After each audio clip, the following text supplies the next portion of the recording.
So you are the production, anyway, I already said that. A vendor has approached you about supplying the timer assemblies for the convection ovens for $12 each. Apple currently makes its own timers. Your research revealed that the company uses 80,000 timers each year, and they cost $14 to produce in-house. Should you accept or reject the offer, Ryan? 1 second. 1,001. Are you ready now? No. Okay. But that was the second. And that's all you asked for. Anthony, you got the answer? I think maybe. What, Ryan? I think you guys should buy them. Yes, I should buy them. Yes, they should buy them, maybe, quite possibly, but maybe not. Yes. Matt, can you help him? He needs help. No. You'd say no. I agree with them now. If you take out the fixed costs. So we just learned this lesson, didn't we? Yes, we did. Are fixed costs relevant? No. So if you remove the fixed costs, how much does it cost us to make them? How much? $10. How much are they going to charge us? 12. Not sounding like a good deal. So again, write some notes. Note to self, this is why we said thumbs down. No. Okay?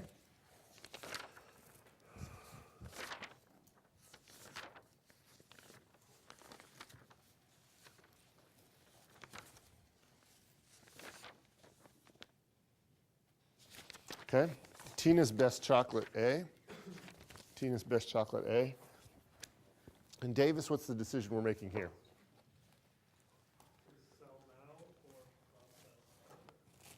Okay.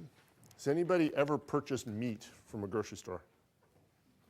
Hamburger? Anybody who's purchased hamburger from a grocery store? So who has purchased hamburger patties, already prepared hamburger patties? Okay.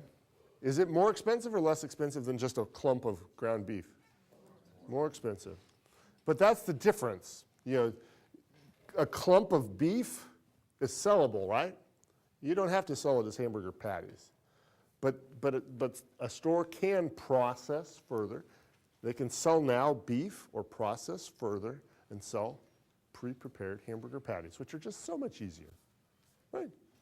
So much easier. Of course, I also have now hamburger patty makers, kind of, because you can get those at Target and, yeah, kind of plastic things, and you squish the meat in, and then out comes a patty. Because then you can add stuff, you know, you can kind of blend buffalo meat and hamburger, you know, which is, buffalo meat's lean, good for you. Anybody had buffalo?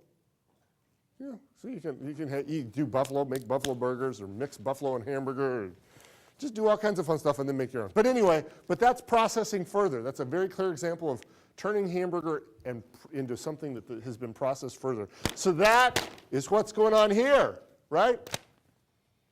Among its many products, Tina Newell's privately held company imports cocoa beans and processes them into cocoa powder and cocoa butter. A portion of the cocoa powder is used in the production of chocolate candy. The remaining of the cocoa powder is sold to Jerry and Ed's Ice Cream for use in ice cream production.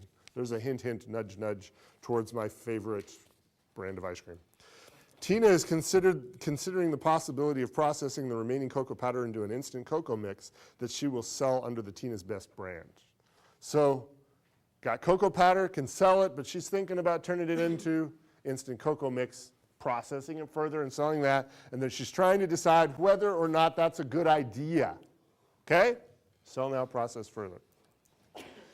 So really what we are looking at, man, the yawns are coming. Let's look at the bottom three boxes, the bottom three boxes that are towards the right. All the information that we're going to be looking at is going on right there, okay? Going on right there. Because all those joint costs, irrelevant. The value of the stuff, the cocoa butter, irrelevant. We're just talking about cocoa powder. And notice it's all per quarter ton. So basically it's $500, $800, $2,000 are the numbers that we're really looking at. Okay? And so what I want to know now is should Tina sell cocoa powder now for $500 per ton, or should she choose to turn it into instant cocoa and sell that instant cocoa for $2,000 per ton? Matt? Yeah, I think you should process it further and then sell it instant. Okay, what's the benefit and what's the cost? Well, if you add the additional processing cost to the cocoa powder original cost, it's less than What is the additional, give me a number, what's the additional processing cost? $800. And what's the relevant benefit?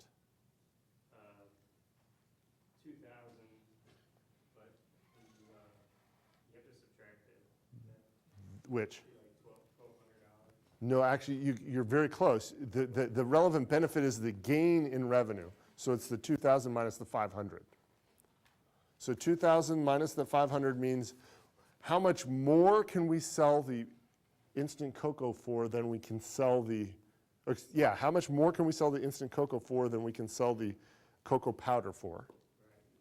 That's $1,500. So there's $1,500 of benefit and $800 of cost. So there's a net $700 benefit. Yes, ma'am. So why would you take that 800 out before you Well, calculated the? well, remember, I'm still conceptually trying to approach these as benefits versus costs. And so the benefit is the increased revenue of $1,500. And then the additional cost is that $800. And so those are the two numbers we're comparing. Benefit $1,500, costs $800. And clearly the benefit is worth it, outweighs the cost. Okay? So I'm just trying to be very consistent from problem to problem and structure it the same. Benefits versus costs. Benefits versus costs. Benefits versus costs. One more problem, and then we sneak out of here.